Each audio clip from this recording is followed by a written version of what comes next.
Halo semua, perkenalkan nama saya Daniela Devi Sinekoboya dengan NIM 2021310444025, angkatan 2020, jurusan Ilmu Pemerintahan.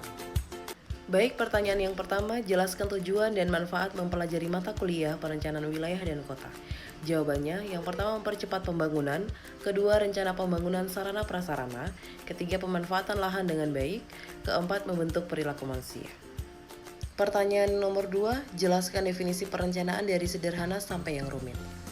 Jawabannya, proses mendefinisikan perencanaan yang mudah atau yang sederhana, yaitu menentukan suatu organisasi atau membuat strategi untuk mencapai tujuan itu dan mengembangkan rencana aktivitas kerja organisasi, serta cepat dan tepat dalam mengambil keputusan untuk mencapai suatu tujuan yang dirangkum dalam sebuah wadah dengan berpegang pada suatu niat yang meyakinkan diri sendiri.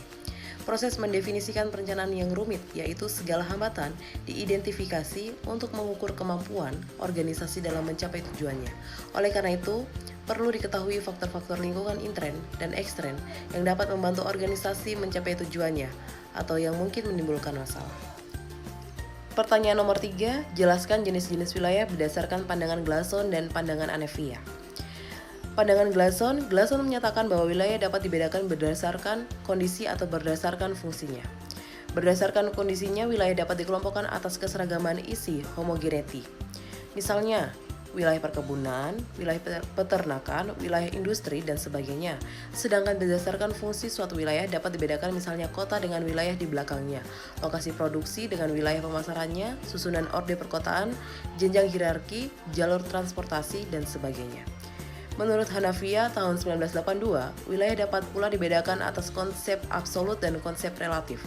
Konsep absolut didasarkan pada keadaan fisik, sedangkan konsep relatif selain memperhatikan faktor fisik juga sekaligus memperhatikan fungsi sosial ekonomi dan ruang tersebut.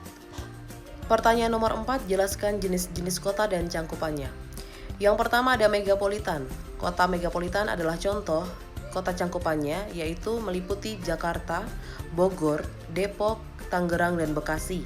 Yang kedua ada metropolitan. Contoh cangkupan kota metropolitan adalah daerah yang menjadi ibu kota provinsi seperti Semarang, Medan, Padang, Pekanbaru, Surabaya, Denpasar, Pontianak, Makassar, Manado, dan lain-lain sebagainya. Yang ketiga ada kota besar. Yang disebut kota besar dengan cangkupannya biasanya adalah kota madya yang berada di berbagai provinsi seperti Surakarta, Salatiga, Magelang, Tegal, Madiun, dan lain sebagainya. Yang keempat di sini kita punya kota sedang. Cangkupannya adalah Kabupaten Semarang. Terdapat beberapa kecamatan antara lain Ungaran, Bandungan, Tengaran, dan lain sebagainya. Yang kelima kota kecil. Setiap pulau kecil terdapat pusat kota kecil, yaitu Wanci, Morotai, dan Raja Ampat merupakan contoh kota. Baik, pertanyaan nomor 5 yang terakhir, jelaskan pendapat masing-masing terkait kota tempat Anda berdomisili berdasarkan teori perencanaan. Di sini saya tinggal di Jayapura dan menurut saya teori yang dipakai paling umum di Jayapura ini adalah inkremental. Inkremental adalah usaha sistem dan terorganisir untuk mempengaruhi dan mendesak terjadinya perubahan dalam kebijakan publik secara tertahap sampai maju.